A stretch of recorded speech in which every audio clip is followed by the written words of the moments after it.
Make Me Pregnant, Part 9.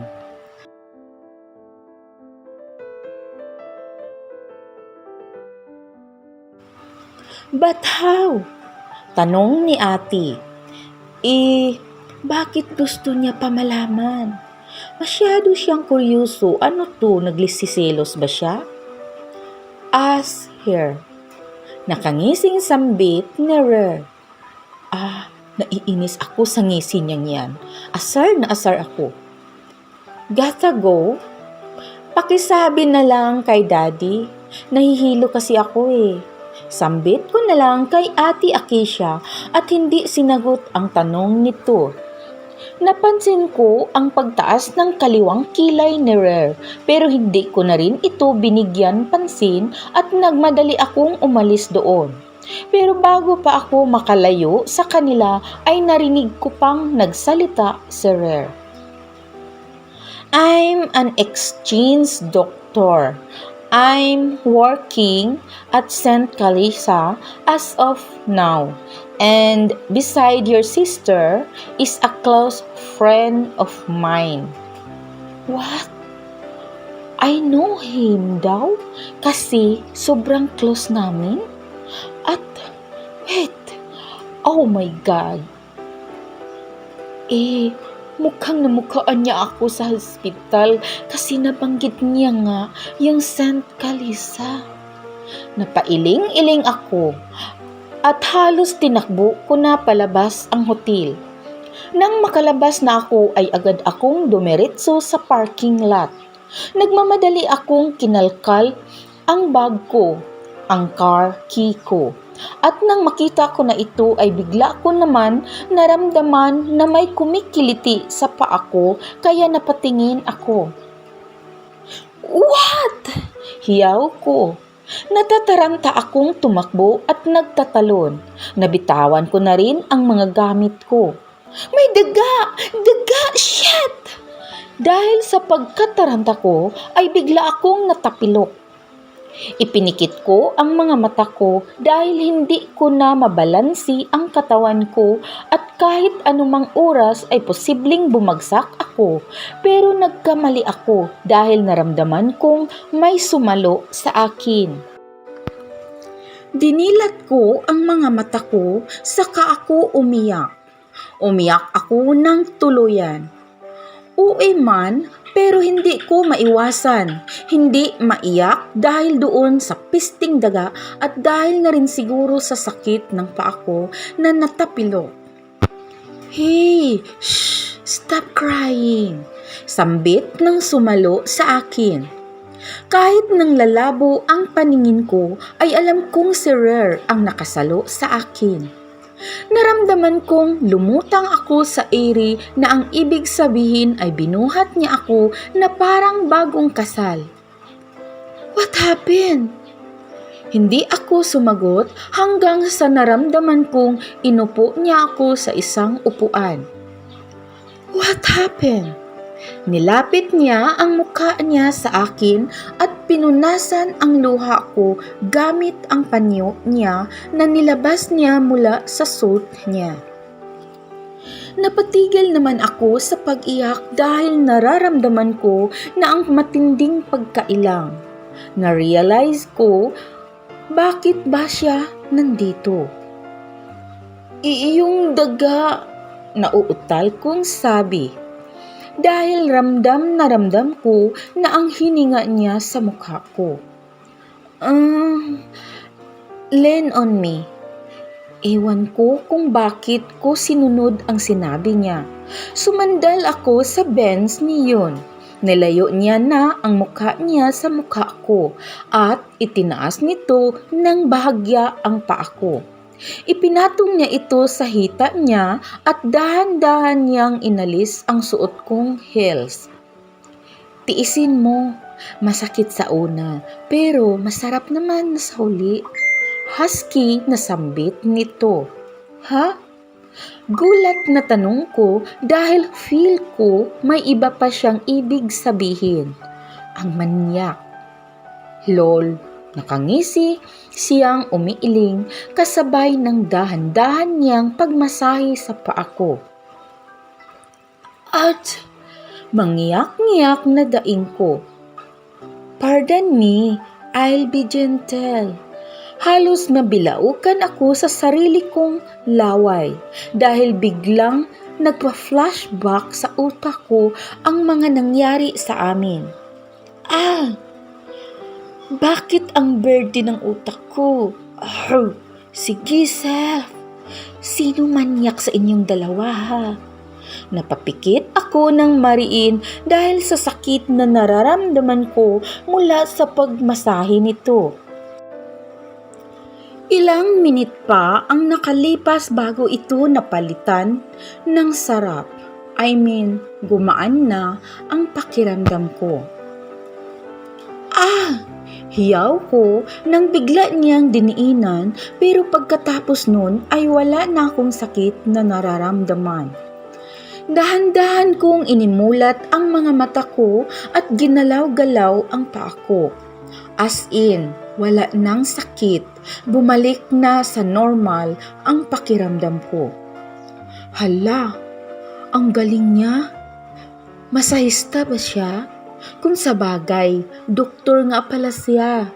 Hindi na bago ang mga senaryong ganito. Sinulyapan ko siya at naabutan kong nakatitig sa akin si Rare ng malamig.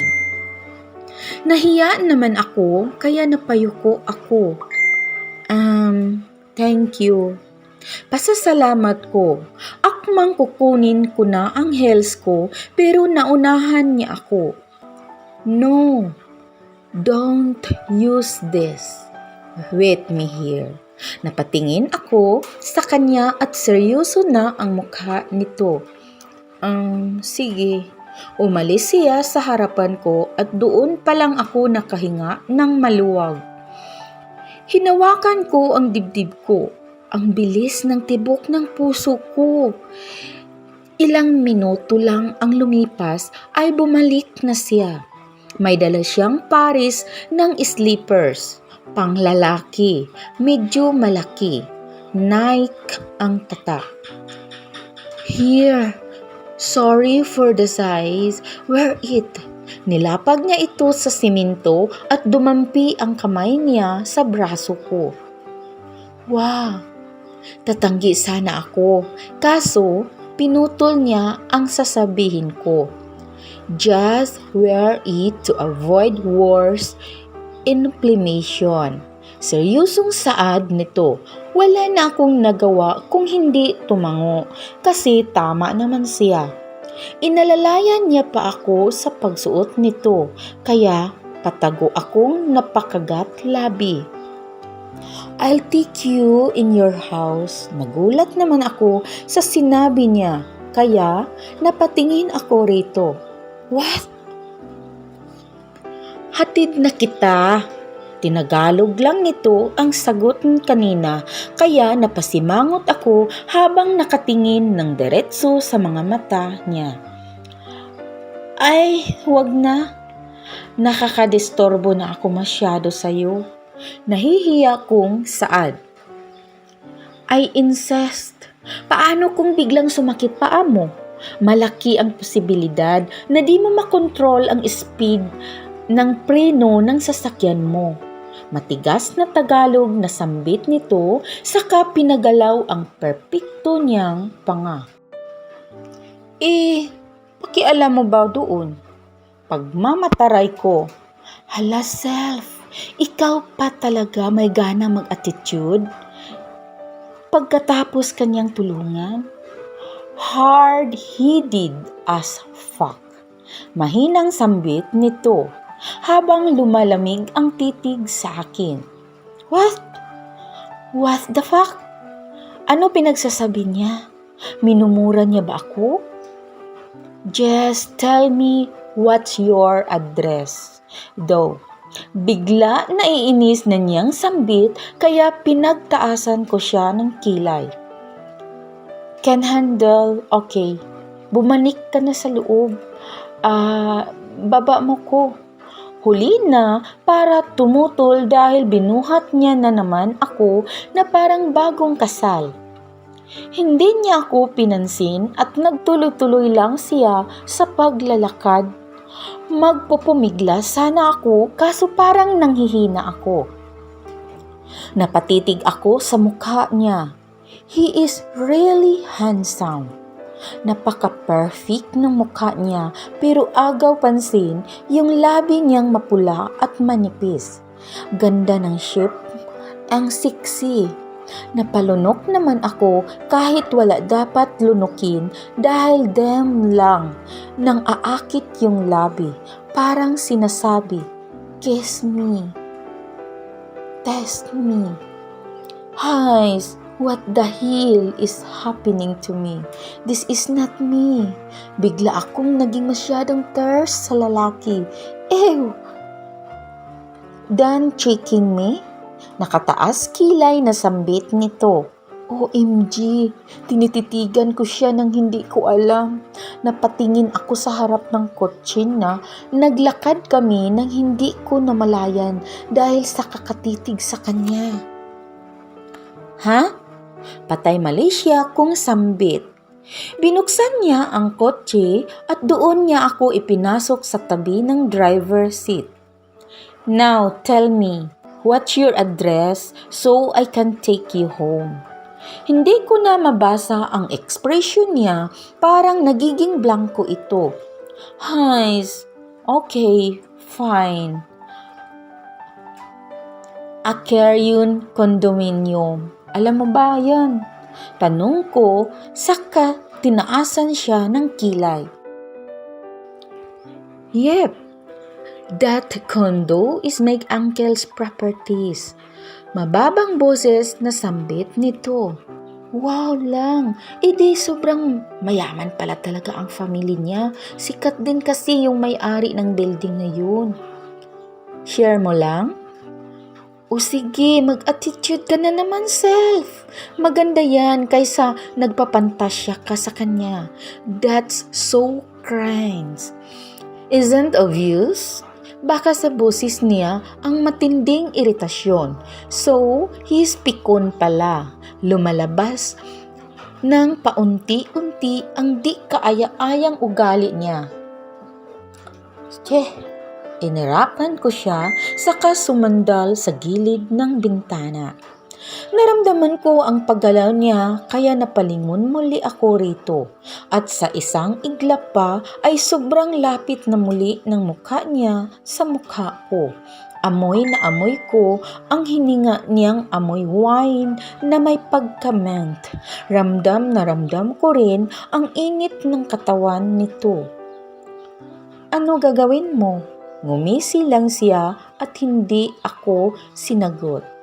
Nilapitan niya pa nang nilapit ang mukha niya kaya napapikit ako pero imbes na labi niya ang naramdaman ko ay ang pag-ayos niya ng seatbelt kaya dali-dali kong binuksan ang mata ko and ito na naman, namataan ko ang pagngisi niya.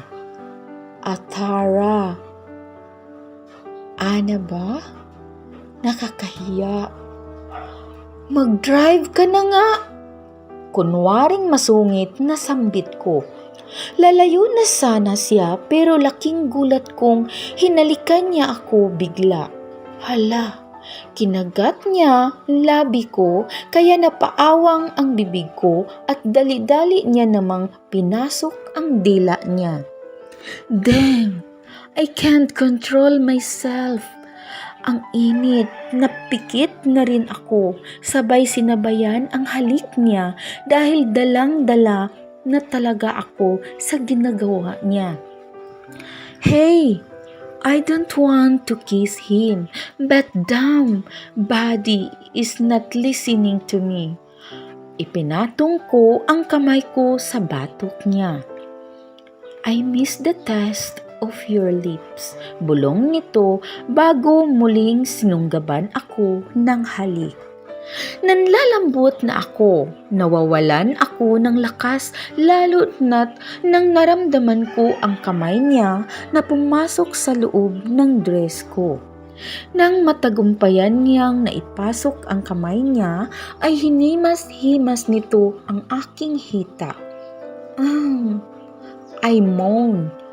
Pataas ng pataas ang kamay niya hanggang sa umabot na sa perlas ko. He played my pearl. He gently massaged it katulad ng ginawa niya noong una namin. Ramdam na ramdam ko ang kakaibang pakiramdam mula sa kamay niya kahit na may suot pa akong underwear. Halos mabaon ko na ang kuko ko sa likod niya dahil sa kakaibang sensasyon na aking nararamdaman. "You're so wet." Dahil ko ang pag-init ng magkabilang pisngi ko dahil sa sinabi niya.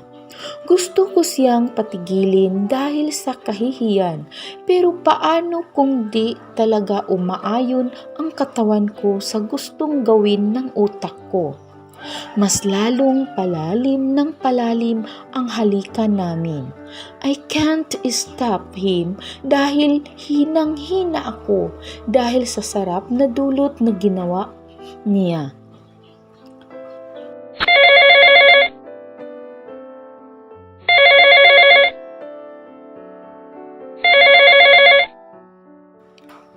May biglang nag-ring na phone. And hindi mula sa akin yon kay Rare. Pero imbis na tumigil si Rare ay tuloy-tuloy pa rin siya sa ginagawa niyang panghahalik. Sa pagkakataong ito ay naitulak ko siya dahil nauubusan na ako ng hininga. Mapungay ang mga mata nito at pinagalaw ang kanyang panga. "Answer your phone," sambit ko sabay iwas ng tingin. What the hell? Muntik na magkaroon ng part 2. Wow, hiyang-iya ako sa pinagagawa ko. I'm so malandi. Oh my, I didn't expect to be that wild. Where's the innocent Atara? Imbes na sagutin nito ang tawag ay narinig kong pinatay niya ito. Hey, can we continue?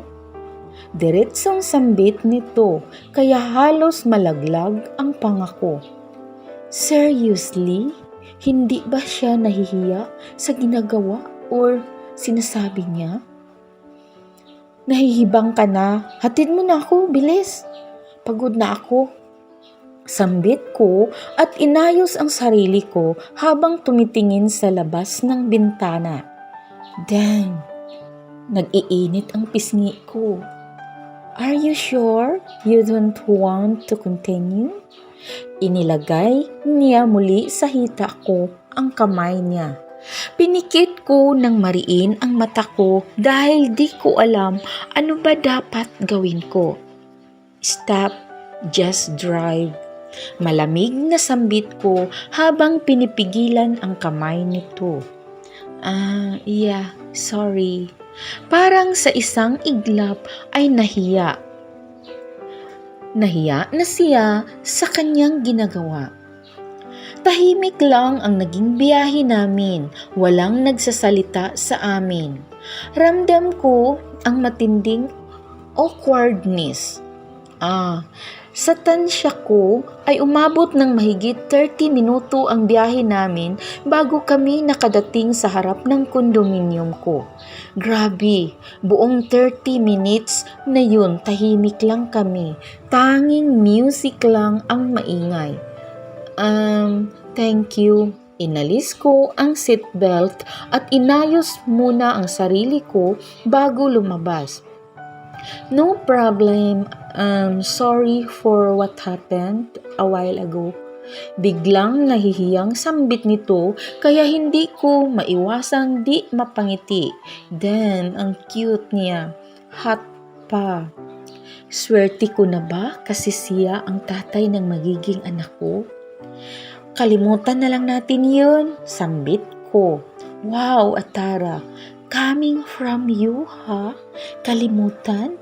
Tiyak sa malamang di ka na naman makakatulog dahil sa pagpapantasya. Yeah, sige na, alis na ako. Nginitian niya na lang ako ng tipid bago ito sumakay sa kanyang sasakyan. Ingat, sabi ko. Hinintay kong una siyang umalis pero ilang segundo na ako na naghihintay hanggang ngayon. Di pa rin niya nai-start yung kotse niya. Kinatok ko ang bintana ng kotse niya. Binaba niya naman ito. What's the problem? I asked. Gas. Nakangiwi na sambit nito. Oh, lagot. Malayo ang gas station dito.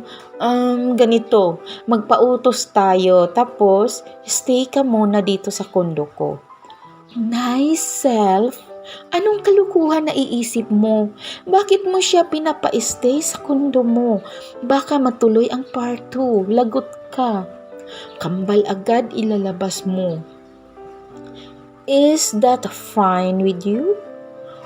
Uminting ang panga niya kaya napatulala ako saglit doon. That's so sexy. Best.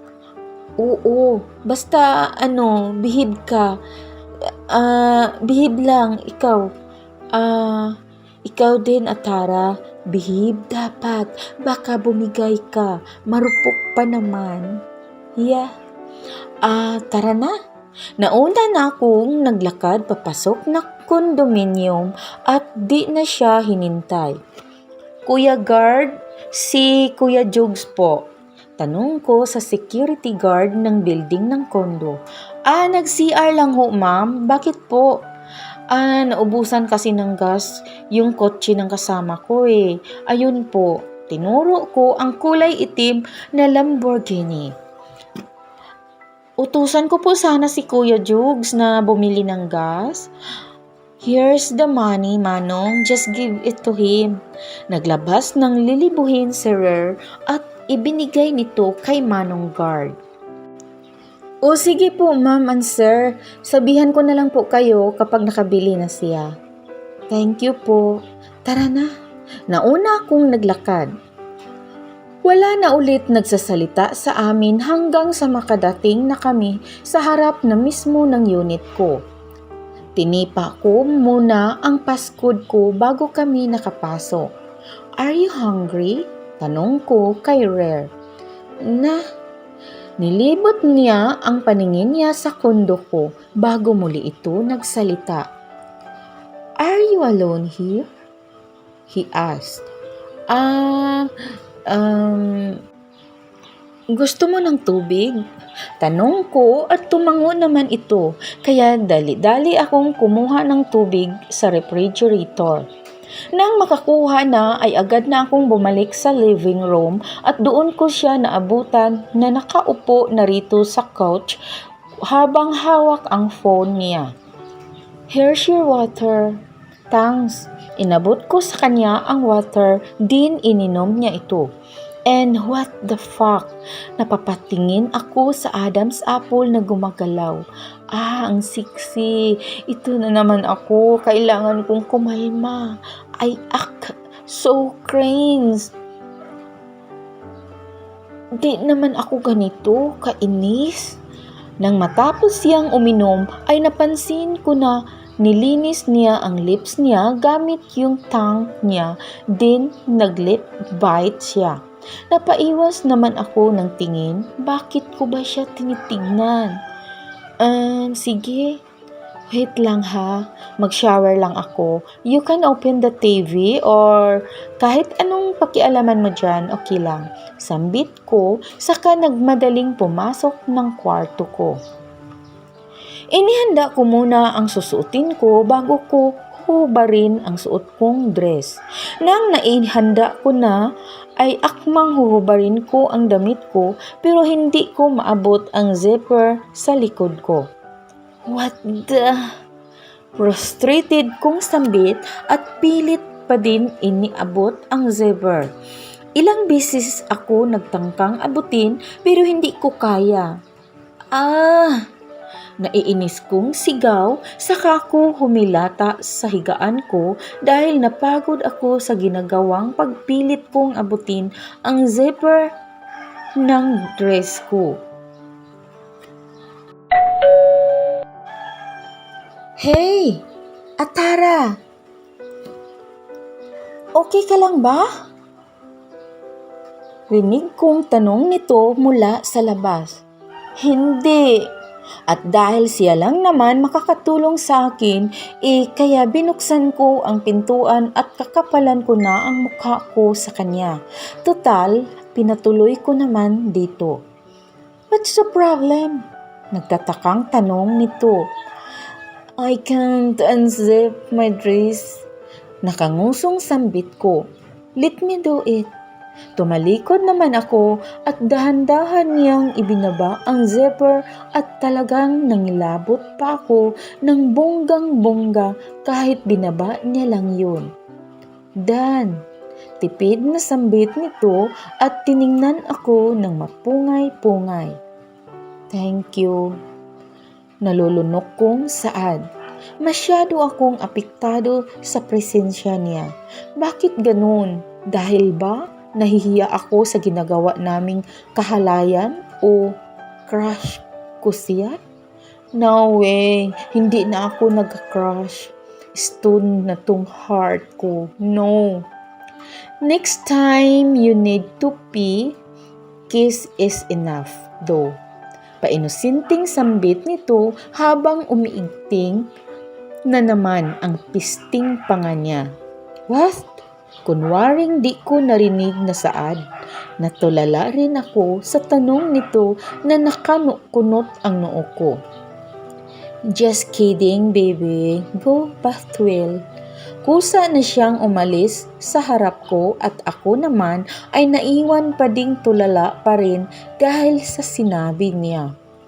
Did he call me baby?